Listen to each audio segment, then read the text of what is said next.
Hey, everybody. It's the first Wednesday of the month of April. It's a beautiful early spring day in New Hampshire. And because it's the first Wednesday of the month, I have the great privilege, as I do pretty much every first Wednesday, of welcoming my good friend, the Dean of the Senate, the ranking member in Senate Finance, and if the majority was the other way, would be the chair of Senate Finance, my good friend Senator Lou D'Alessandro, who has served the state and the city of Manchester and Goffstown for so many years, and has really provided a tremendous amount of service to both the larger and the smaller community. And his role could not be more important as we go forward, because as we come on the air, the New Hampshire House has just taken the governor's budget, House Bills 1 and 2. House Bill 1 is the bill with all the numbers. House Bill 2 is the engine that turns those numbers into policy. They have just passed those in a very contentious session. And as Lou likes to remind me, and he has done this before, even though budgets can seem kind of dry stuff, we're all looking for entertainment value, right. And the budget may not be that entertaining, but it does affect every citizen of New Hampshire one way or another because of the services that everybody relies on directly or indirectly that come from the state, and in the cities too, like Manchester. What the budget does very much affects what happens in Manchester, because many of the times the budget may help the city, and other times it may hurt the city and other municipalities. So I'm very interested to welcome Lou back. He will be not only my co-host, but actually the star of the show tonight, because he has the expertise, the background, and keeps up with things.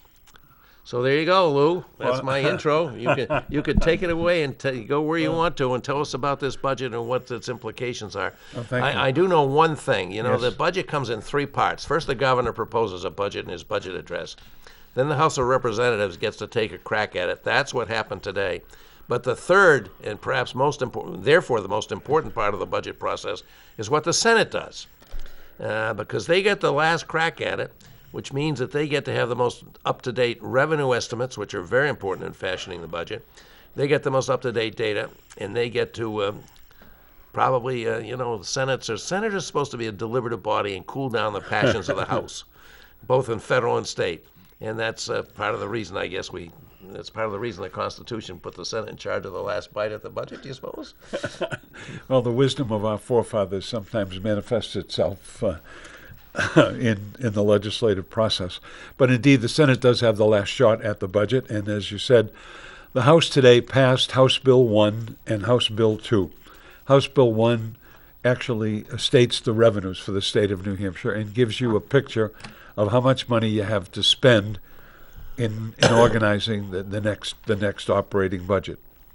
House Bill 2 is affectionately known as the trailer bill, and House Bill 2 has become larger and larger and larger as the years have gone on, and as a result of that, there's a lot of policy in House Bill 2, which is not extraordinary, but certainly it's extraordinary.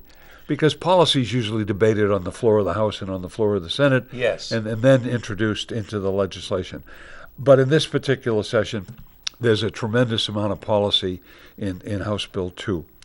So if you want to, let's set the stage for the budget. What's New Hampshire like as we enter the budget cycle?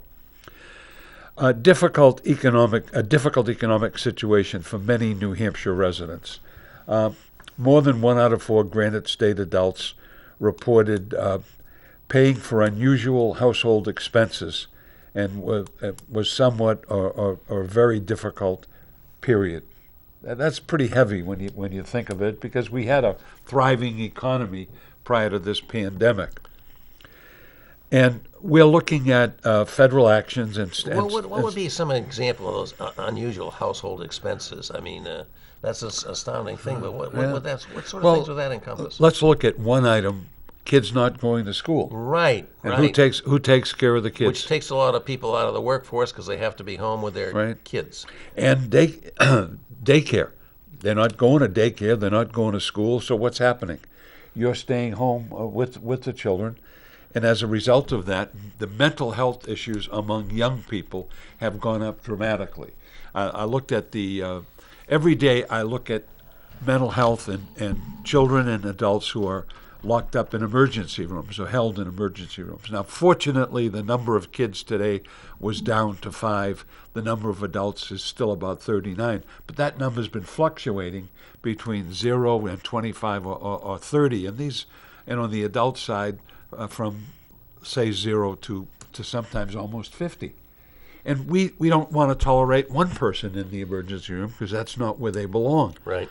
So federal actions and state revenues help to support services. Federal actions. What's the federal action that we know about?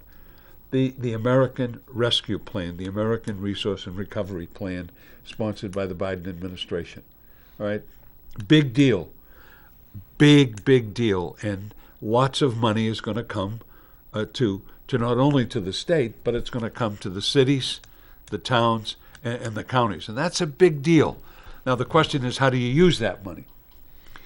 There's a caveat in that bill that says you can't use it to cover reduced taxes. So you can't reduce taxes and expect this money to take the place of the reduction in taxes. And this budget that was just passed is full of tax reductions. And they have a negative impact. If that law sustains itself and holds up in court, and we proceed with tax reductions, we could lose about $200 million. Wow. Now that's a significant loss. Sure is. That's a significant loss. So let's talk about New Hampshire and how we do things. We put together a 2-year operating budget, 2 years, a biennial budget.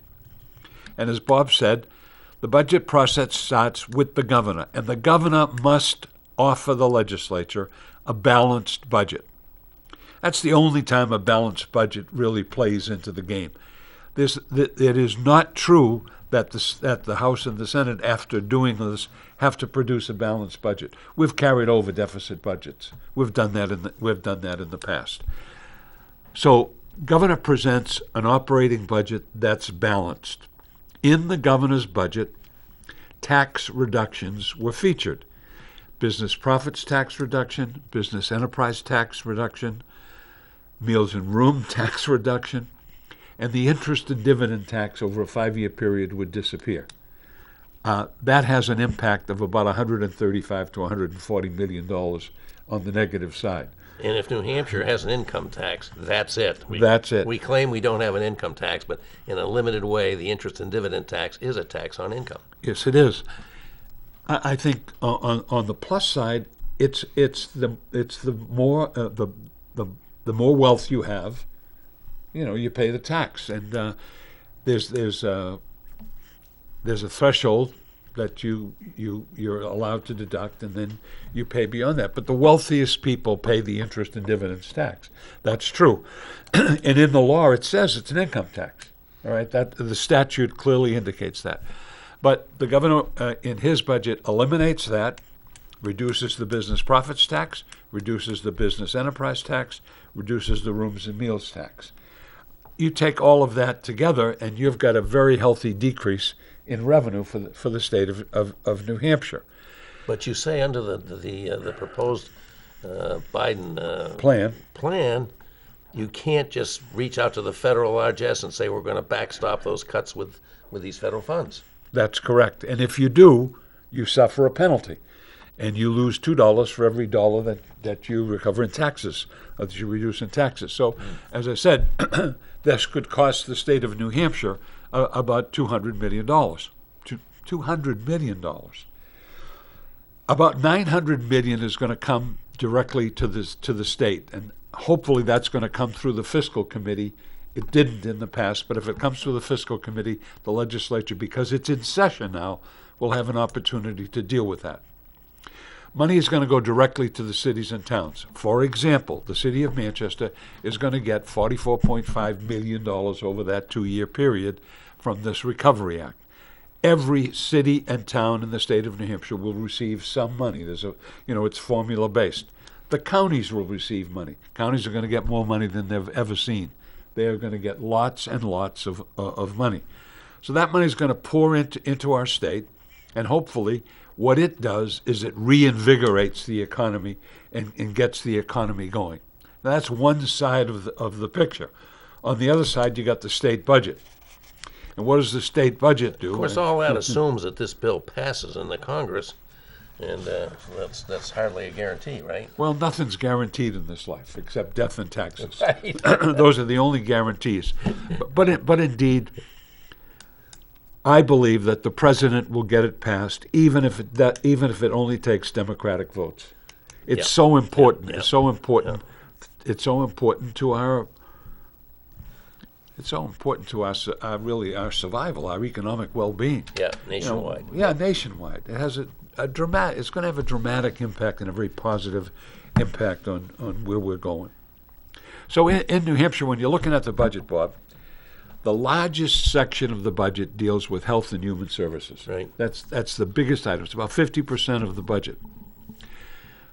In this budget, the House of Representatives has, in my opinion, almost emasculated health and human services with its back of the budget cuts. Yeah. The back of the budget cuts $50 million. Yeah. Now, $50 million, that's $50 million you appropriated, but you can't spend. And that $50 million has a matching formula with federal funds, so you may be losing another $50 million or more than that. Right. So that's a $100 million hit to the budget. Problematic, very problematic. And then there's a lot of policy in there, a lot of policy about Planned Parenthood and other very specific items. All of those contained in House Bill 2. Education. We all know education has been in discussion in New Hampshire for at least the last 20 years. At least the last 20 years.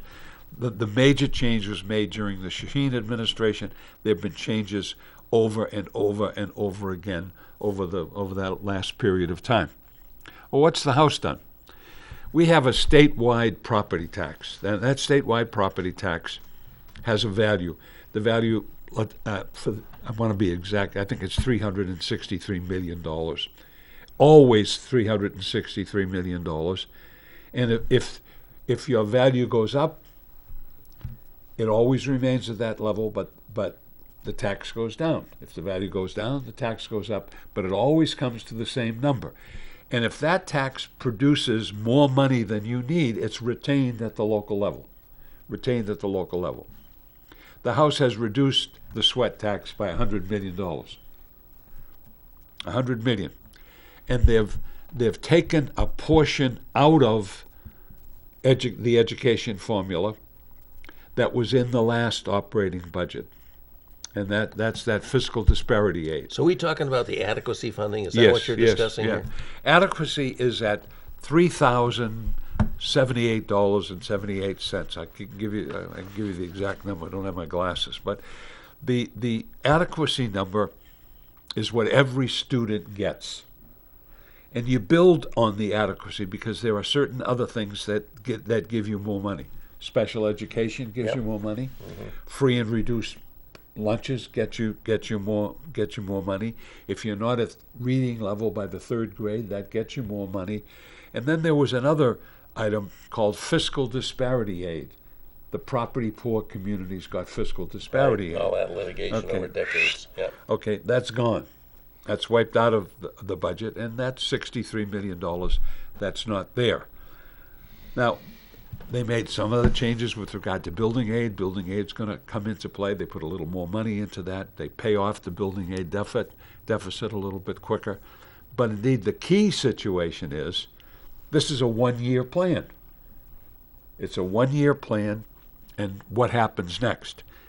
We have litigation going on. We had a commission that studied the education formula. We paid $500,000 for experts to come. We had this very large commission that studied education. And what are we going to do? What's the result going to be? Well, at this point in time, you've got a one-time situation that's been put in place by the House, which I don't think it's not going to stand the test of time. So you got an education situation that's really in a state of flux.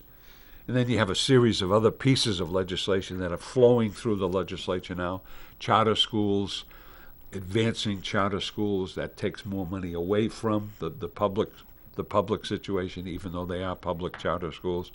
So you have a lot of happening in education, and you have a fundamental change in how the adequacy formula is defined and how the adequacy formula is paid for. And what we're going to have is we've had a reduction in the number of students. For example, in New Hampshire, we're about 900 fewer students than we had last time. What does 900 fewer students mean to New Hampshire? It means a negative of almost $4 million. Multiply the 3,078 times 900, and you got a number. So education. Yeah, but without an offsetting cost of providing education, because you still got to have the buildings and heat them and oh yeah, all sure. that stuff. Well, and that money's got to come from the local tax. Still got to transport kids to school, all that. Yeah. All of these items come into play, and this budget, in my opinion, isn't sustainable. It's just not sustainable. And the way it's constructed puts a lot of pressure on everybody. A lot of pressure on everybody. And as a result, where does the money come from? Well, it comes from the property tax, right? If you're going to raise any money, the largest source of money in this state is the property tax. Yeah. So here we are. Both of these pieces of legislation have passed, and some things in the budget cause even more controversy. For example, what about the merger of higher education?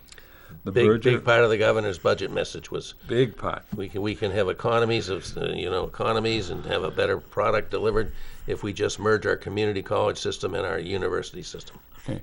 The university system of New Hampshire consists of basically four parts: the University of New Hampshire in Durham, Keene State College in Keene, Plymouth State University, Plymouth, and Granite State College. All right, these are the four parts of the university system.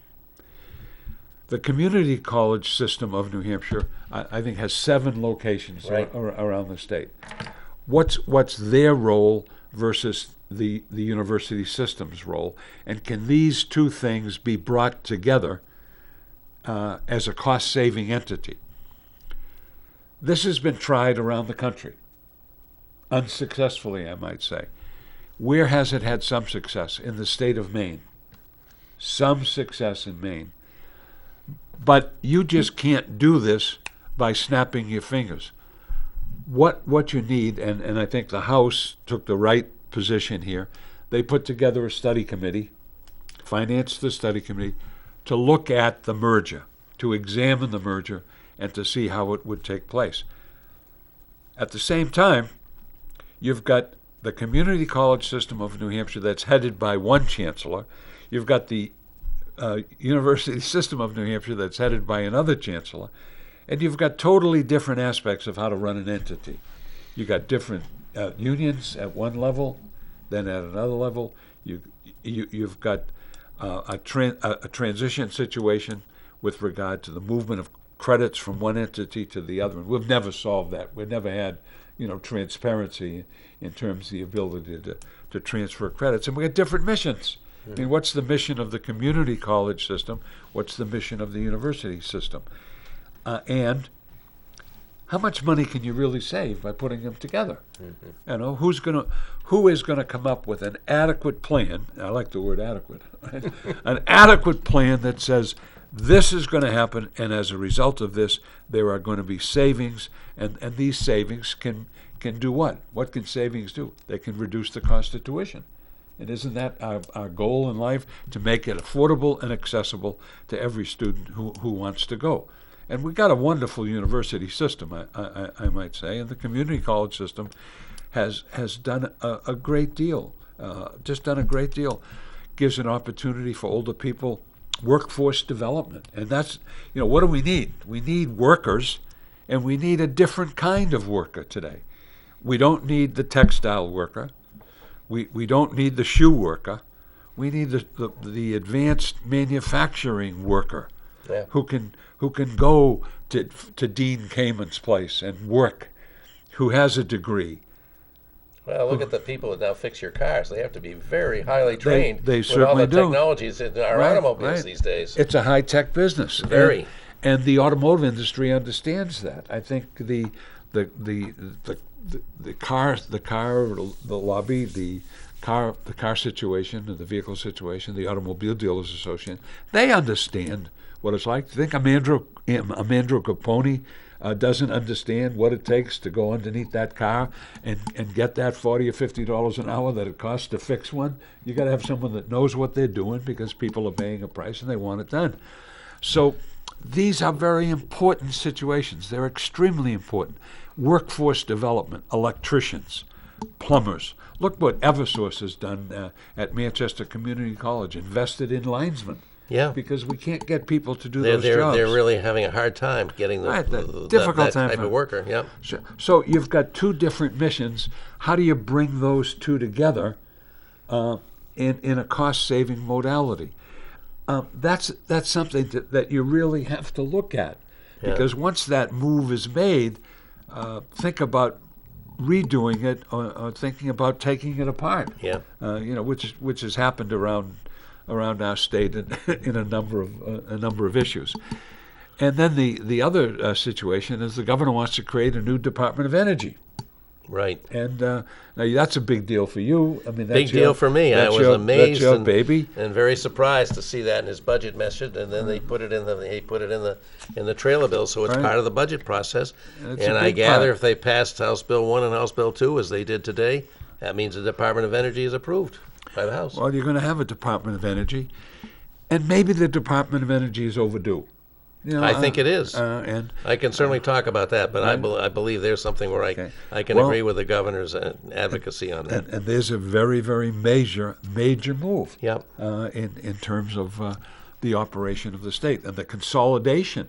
I mean, you got the Public Utilities Commission, you got what used to be the Energy Office in the Governor's Office. I mean, which is not called an Energy Office anymore. No, it used to be called Energy and Planning years ago. Now what is it? It has Office a special Strategic Initiatives. OSI. Oh, right, OSI. Sounds like a spy agency. It does. OSI. Right. Anyway. Right. So, all of these changes are incorporated. The governor wanted some things, he got them. The governor didn't want other things, he ended up getting those. So what is his attitude? He's lambasted the House.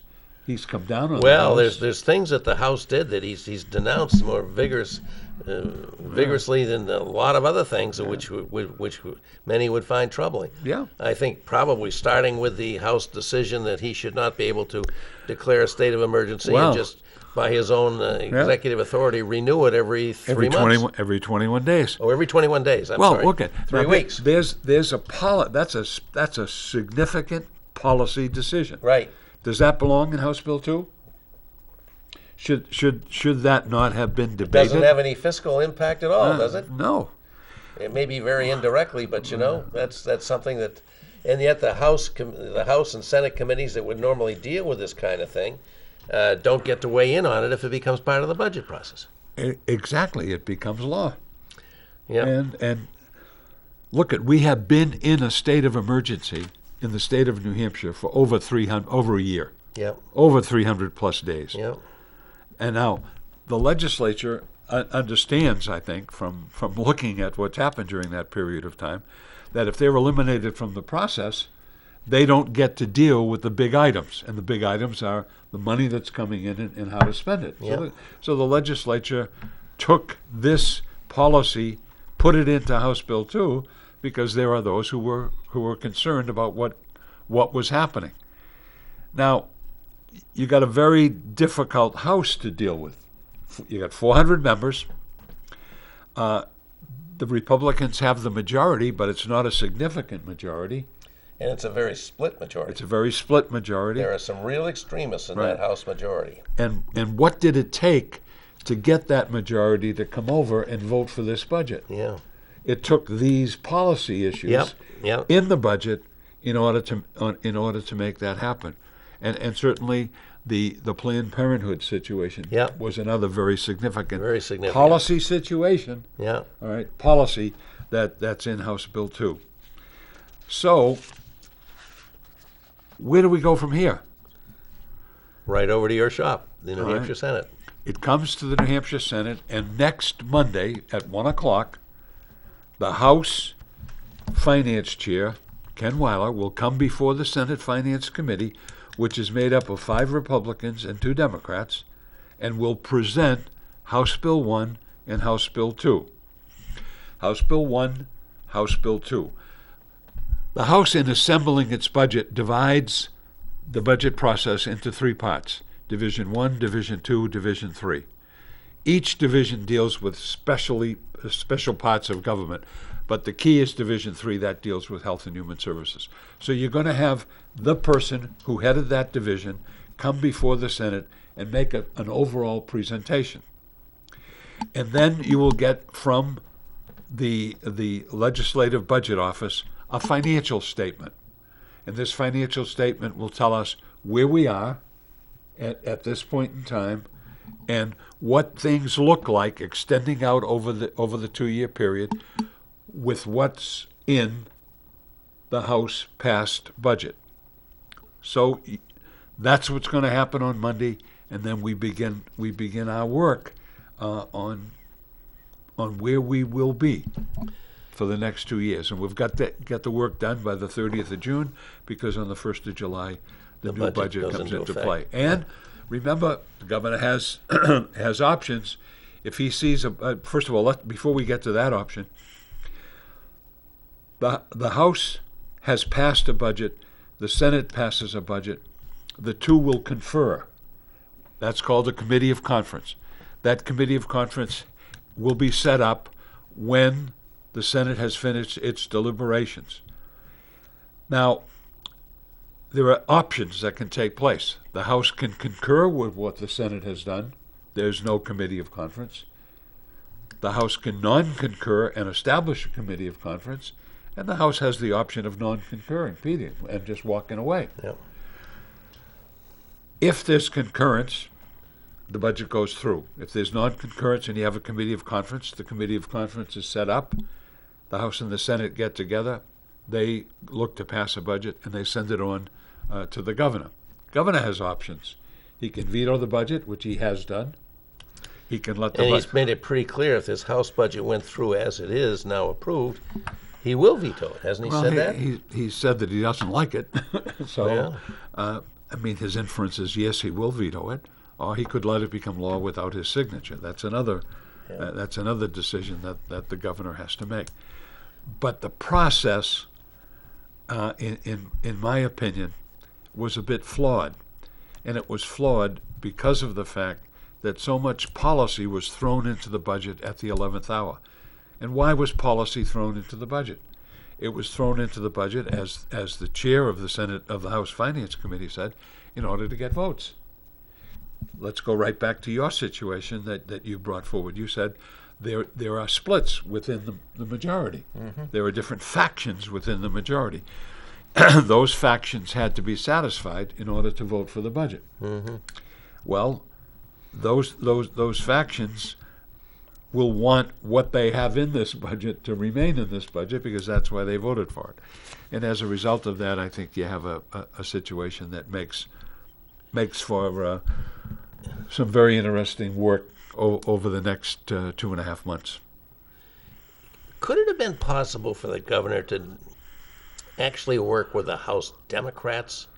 I mean, make some changes so that the Democrats could have supported his budget, which I think in many ways is more likely than some of these extreme Republicans supporting his budget, and make those efforts to him and have a budget passed that way. Well, the governor had a lot of options. Mm-hmm. And that was one option. Certainly that was one option. But remember, the governor got most of those Republicans elected. There's no question that the governor's coattails were very strong in this last election. I think that's true, no question. Right, and as a result, he got many of those people elected in the House, and he got many elected in the Senate, because he flipped the Senate from Democrat to Republican, and he flipped the House from Democrat to Republican. I understand he spent a lot of time doing photo ops with the various Republican candidates for the House. And since there's 400 seats, that's a big time commitment to go out and take pictures with all these candidates aspiring to be in the House. Well, a lot of time, a lot of effort. And as I said, he had if you just look at how that turned out, the top of the ticket went Democrat. Biden wins, Shaheen wins, Pappas wins, Custer wins. Sweep, lower part of the ticket. Governor wins. 4 out of 5 executive councilors are Republican. Majority in the House, majority in the Senate.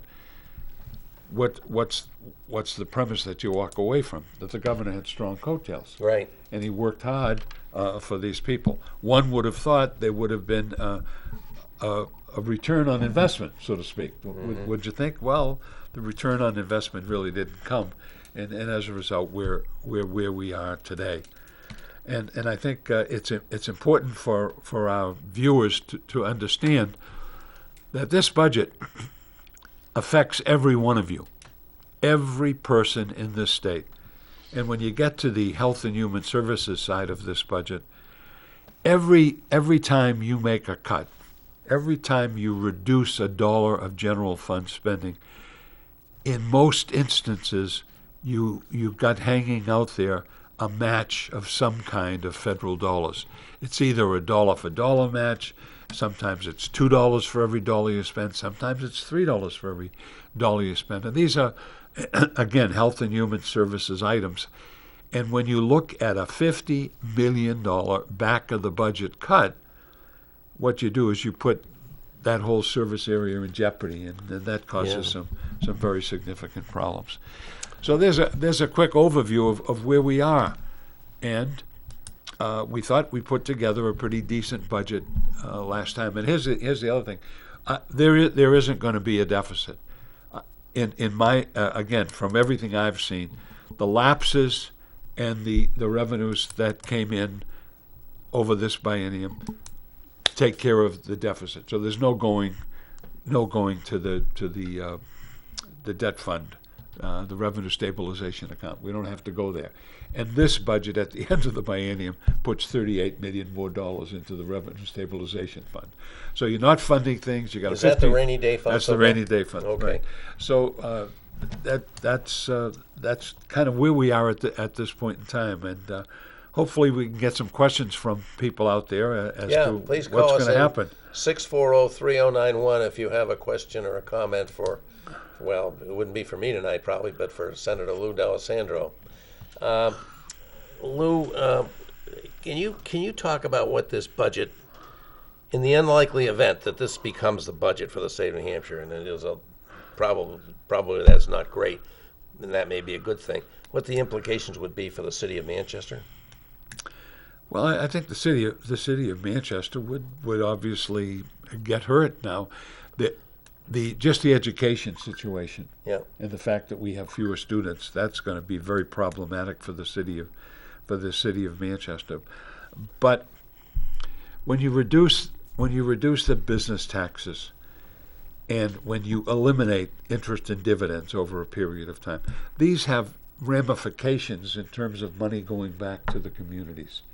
Now we already have in most years completely taken away the redistribution of the business profits tax by eliminating revenue sharing. Revenue sharing has been curtailed. I brought it back with my colleagues into the budget last year because we put $20 million aside each year for municipal aid to communities. So does this budget eliminate that or just cut it way back? This budget puts it doesn't put back revenue sharing, but it does put money in the same fashion that we did. I haven't looked at every aspect of this, but I'm assuming from what I've heard that some of that money is still in there. But you never know. But remember, when you reduce taxes, you reduce the ability to get revenue. When you reduce revenue, that revenue reduction impacts every community in this state. You were mentioning the proposal to merge the community college system and the university system into one big higher education monolith or big thing. And you mentioned that this has been tried in many states around the country, and it has not achieved the goals that were thought to be, with the possible exception of Maine. Right. Why is it not? I mean, to say, well, we get, this is one chancellor for this system, another chancellor. Why can't they just all be run by one operations, and why wouldn't that be a good idea? And what's the experience been that said that may not work out? Well, the experience throughout the country has been you can't get a synergistic relationship between the two. Basically, because the missions differ. The mission's different. The individuals, you get older individuals coming to the community college. Yeah. And again, the community college are focusing in on workforce development and changing occupations. People need change, and they need that hands-on type of work. As I said, we got this beautiful HVAC plant at the Manchester Community College. Yeah. They do a great job there. They train electricians, they train plumbers, they train heating people, they train automotive technicians. I mean, all of these are jobs that are very important to our economy. And not that the research and development that takes place at a major research university isn't important to the economy, because it is. But where could the synergy take place? Well, there could be savings in terms of purchasing. There could be savings in terms of let's say IT, how you run the IT. There are changes that could be made, and I think you could do a good job there. But they have to be thought out.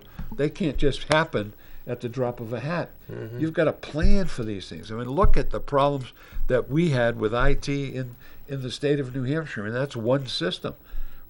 When we went from the old system to the new system, when we started dropping in modules and so forth and adding modules, that took really years and hundreds of thousands of hours to get it done. This doesn't happen at the drop of a hat. These things have to be looked at, and they have to be well thought out, and that's how you save money. But indeed, you can't just do it right off the bat. It just doesn't happen that way. Yeah. And we've got a very good community college system now. Granted, enrollments are down at this point in time, and I wish I could put my finger on it and say this is the reason why enrollments are down. Well, but we're an aging state. That's one of the big things. We're the second oldest state and demographically in the nation, apparently only to Maine. Right. And but thinking about that again. Let's look at a couple of the real big issues. Everybody, I think, agrees is real big issues here in the state of New Hampshire. And one is the demographic problem. Yes. And that's exacerbated by so many of our students that go to our wonderful colleges and universities and our community colleges don't end up staying here and being part of New Hampshire. And does this budget in any way help that issue of which I think may come to, not so much the community college, but for the university system? Our tuition levels are pretty high because our state funding for the university is very, very low.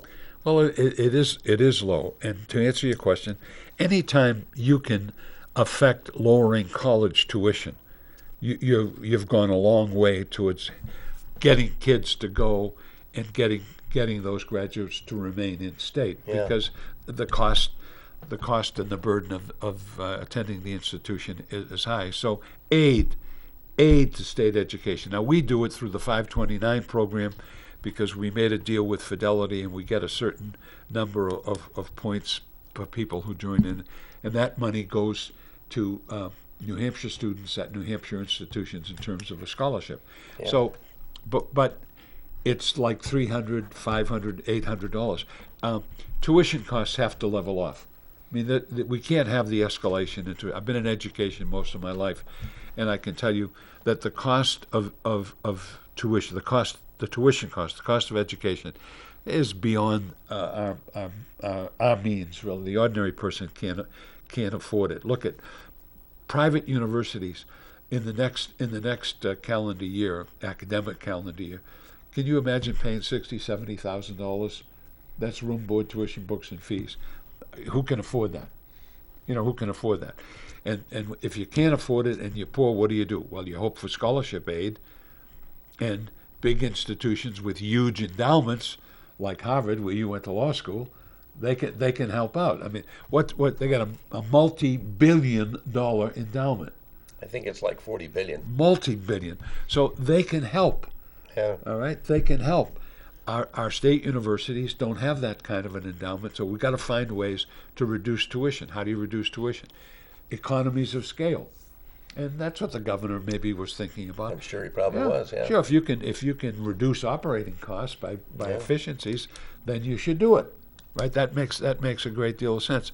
I'm a graduate of the University of New Hampshire in Durham. My wife is a graduate of the University of New Hampshire. My daughter graduated from UNH. My son graduated from Plymouth State University. So we've kept our kids here. Yeah. And very fortunately, my daughter, who went to Europe like your son, but she came back. Yeah, I know. I'm hoping that will Well, happen I hope for me. so. She came We'll see. back, but the cost has got to be lowered, Yeah. and we've got to do that, and the university has to provide the kind of academic support and the kind of programming that enhances a student's ability to get a living, make a living after they graduate, and we've done that. Our university, our academic programs are strong. The nursing program at UNH is one of the best around. Yeah. It is terrific, as is the nursing program at St. A's, and there's a nursing program at the community colleges Right. that's very strong. Very strong, So, yeah. how can you tie these things together and have them make sense? Yeah. Those are questions that are unanswered at this point in time. Yeah. But things like that can help you lower costs. Yeah. All right, economies of scale, but it takes time to put that together. Yeah. Having been an educational administrator for most of my life, one of the real duties that I had when I was in management at a higher education institution was to keep the costs down Yeah. and to make what we had available to more people and to do it hopefully creatively. And I think we did that. So that's how that can help. But we, as the second oldest state in the United States, we've got to keep people here. We've got to get the kids going to school here, and we've got to keep them here. Workforce development has been a key ingredient at the community college system. Right. All right, workforce development, and these are little older people going and changing their occupation, young kids coming in and looking for a place to land that's not a super academic situation. It's a good job with good benefits that pays them decently. So these are all the things that we have to consider, and we've got to do it. I mean, Yeah. let's face it, we've got to do it. And You know, the gotta thing make it that's to me, happen. and you've talked a lot about this, but it still seems to me just so striking. So many of these things that are in this budget bill, the trailer bill, House Yes. Bill 2, have nothing to do with the budget. They're things that are, and including, I must say, the thing I like, the State Department of Energy. I understand that that's not a budgetary item, and it was interesting to me the governor denounces all these things that were put into the trailer bill, like, not ending his ability to, by his own order, just to institute and continue every 3 weeks in a state of emergency and turn that over. He didn't like that. And all these things are in there.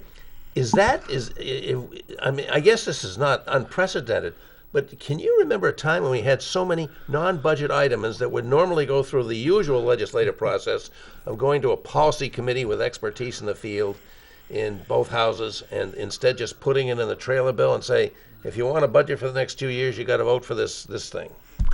Well, the trailer bill has become larger and larger as time has gone on. It's a But vehicle to get a it- lot it done is- without the usual look, process. It is a vehicle, and how many times have you heard when you were in the legislature, we'll take care of it in House Bill 2? Yes, I've heard that. Right? Over and over again. and again, We'll yeah. take care of it in House Yeah. Bill 2. But this time, the policy aspects that are in House Bill 2 far exceed what has been in previous House Bill 2s. That's what I was wondering. Yeah, This no, has gotta be there's unprecedented. no question. I mean, you touched on it. The idea that we're going to prevent Planned Parenthood from, we're going to impede the work of Planned Parenthood by insisting anything related to abortion be in a separate Entity. entity, Jeez. and cut this organization's mission of providing basic health care to women, not just for that, but for Pap smears and Yeah, all these things. It's unacceptable. It's unacceptable to me to have this kind of stuff in a budget. Let me talk about the key summary points of the budget. Okay, please. All right. Item number one: the House Finance Committee shifts funding away from health and human services, primarily through back of the budget and aggregate position cuts. Relative to the governor's proposal. So you got the back of the budget cuts, and then they limit the number of people by saying you can only have so many jobs. Last time I checked, there were almost 700 vacancies at Health and Human Services. Wow. 700 vacancies. So you wonder when you look to get something done, why it can't get done. Well, because there's nobody there to do it. Yeah. And that's a problem. Think of all the things this could impact. The people that need mental health help, the children and in danger in the homes they live in, where there may not be a social worker to come out and see if there needs to be an intervention or if the family can be helped. I mean, these services may just become unavailable. They will become unavailable. They will become unavailable. Absolutely, they'll become unavailable. The committee shifts funding toward counties and local property taxpayers, and less targeted than in the current budget. And we talked about fiscal disparity aid as the key example of that. That's going to disappear. And then the proposed tax reductions, they risk the loss of a significant portion of the available federal funds. Now, how can you do that? Right. That just doesn't make That's any another sense. penny-wise and pound-foolish operation. Yeah. And all of this comes at a very critical time in the recovery. Both health and economic needs of Granite Staters are likely to be higher earlier in the biennium. All right? Those needs are going to manifest themselves. We're coming out of the pandemic, and all of the things that happened because of the people being cooped up, the lack of socialization, the lack of social interaction, the isolation, all of these are going to manifest themselves. So problems with mental health are going to grow. We know that. We know that's happening already. Yeah, we know that's going to happen, and as a result of that, more demands are going to be made on health and human services. Yeah. The recession has impacted those with the fewest resources most severely. Yeah. And the next state budget can help build an equitable, inclusive, and sustainable recovery. It can, and that's its responsibility. Yeah. So we got to hope for the best. So when you and the other members, would you say how many members on Senate Finance did you say? There are 7 members, 5 Republicans and 2 Democrats. That sounds a little disproportionate. I mean, that's less than the representation of the Senate generally, isn't it? Yeah, it is. I've been on Senate Finance for a long time. It's the largest Senate Finance Committee, numbers-wise, that we've ever had. Yeah. But I would think, given the Senate lineup is 14 Republicans, 10 Democrats, right? Yes, that's correct. It sounds like this committee's not properly weighted to reflect that.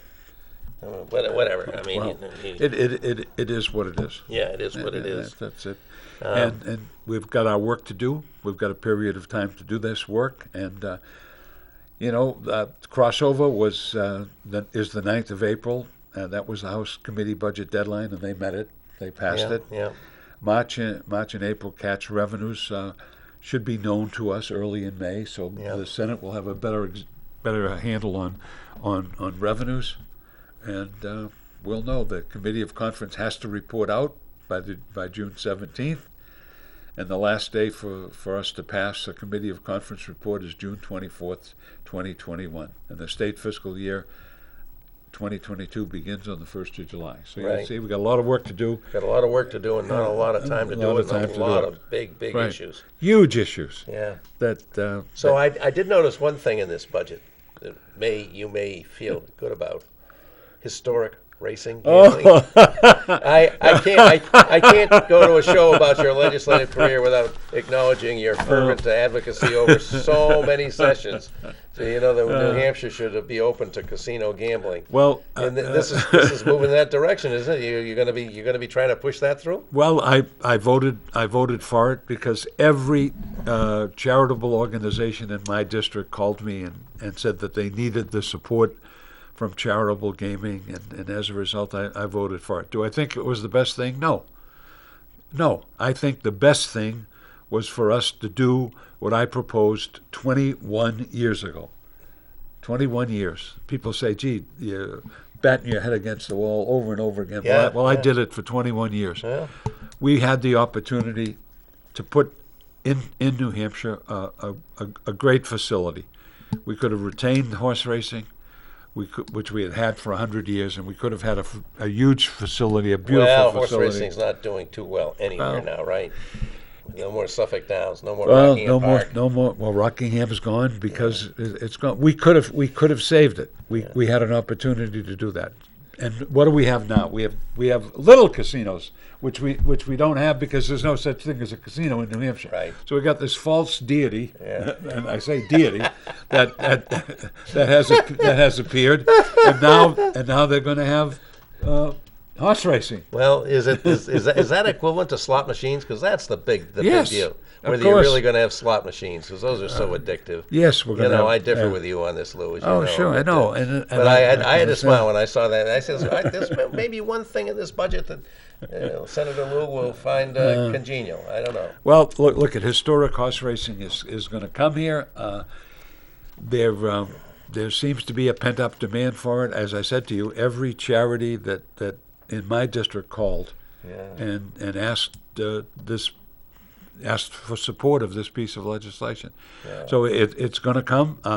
By the way, the House put it in their revenue projections for $12 million. So it's right there. So if it doesn't come, look for a loss of $12 one million. of the things that bothers me about this, whether it was the lottery or Keno or maybe now it'll be historic horse racing, which, folks, you probably know there's a lot of horse races run over decades. Right. And they have records of these, and that there's so many of them nobody can figure out in advance who's gonna win. But so you can bet on a horse race that occurred 20 years ago. Many years ago, right? 30 right. years ago. Right.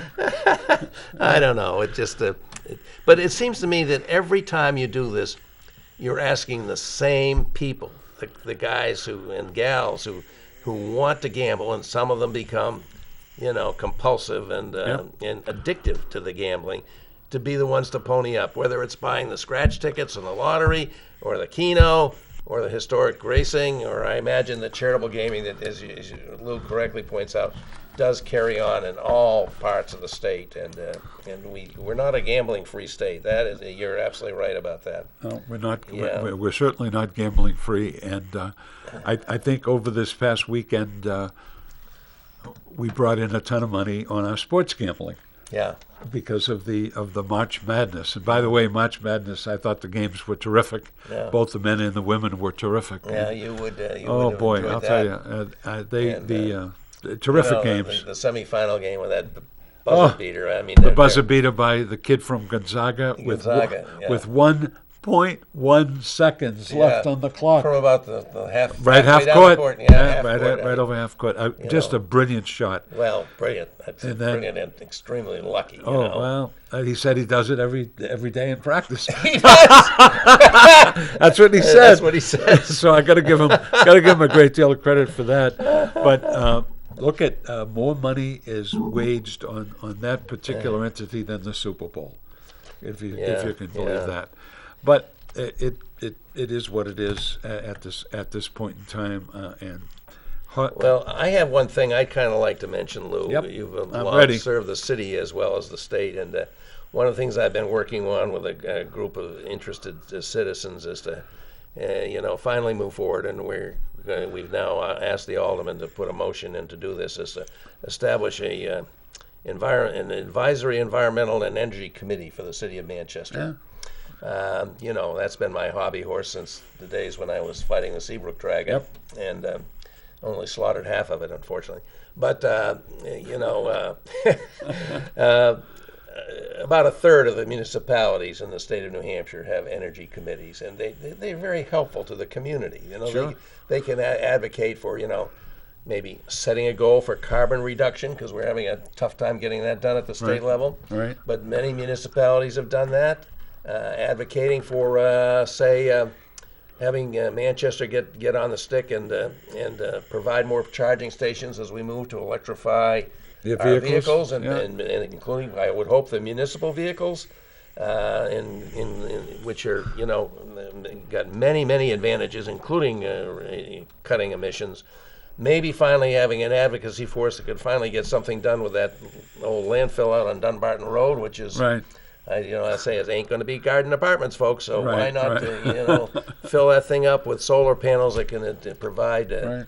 non-polluting power to power the city's accounts, and maybe through a program of community power, eventually the city could offer some of the power from there or whatever other sources they can find to the citizens. So ordinary citizens of Manchester, like you and I, Lou, who don't take the time to go through all the competing power suppliers now that we Right. have competitive power.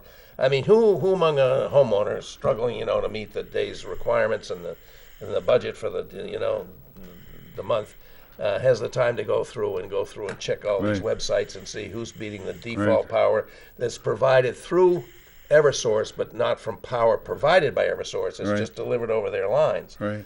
So these are some of the things that a committee could do. Sure. And so I'm very, very hopeful that this initiative will go forward as another thing that I would like to see have happen. I think it could be a great thing to help our city. Nashua's got a great program going, and they have a real advantage in that they have water power down there that the city owns the dams. Yes. Our great dam, the Annisquam Dam, is not owned by the city. It's owned by a private company that acquired it from Eversource. Nashua has those dams, and so they're very interested in having that power available to their citizens at lower cost than otherwise would be, and we can do things like that. So this is some of the things I'm doing. I'm working with an interesting group of people, and I've talked to Tom Getz, the former chairman of the PUC, about it. He right. seems interested. I've talked to Tom Burak, who's very interested and supportive, although the committee, if we get the aldermen to approve setting it up, they'll all have to be residents of Manchester. And it can be 3 to 10, I think. And so, we have some people that I think are real interested and have some real expertise. And we have great obvious help from people like Cliff Below up in Lebanon. Yep. And so that's a project I'm working on. I hope to be able to talk more about that another time. But I see we're just about at the end of the time here, Lou. I'm sorry we didn't get any calls. That's just the way it is sometime. But it was a great exposition of thanks. the budget, which you have as much expertise on as anybody I can imagine. And I just wanted to say that next week, folks, I'm really looking forward, because next week, when Mike Farley will be back, I'm going to be welcoming Matthew, Holtzgaw Hetling. Yes. I mean, right. that guy's name, I had it, and now it's a complicated. But that guy who wrote this book, A Libertarian Walks Into a Bear, is going to join us next week. And I'm really looking forward, because I just love that book about the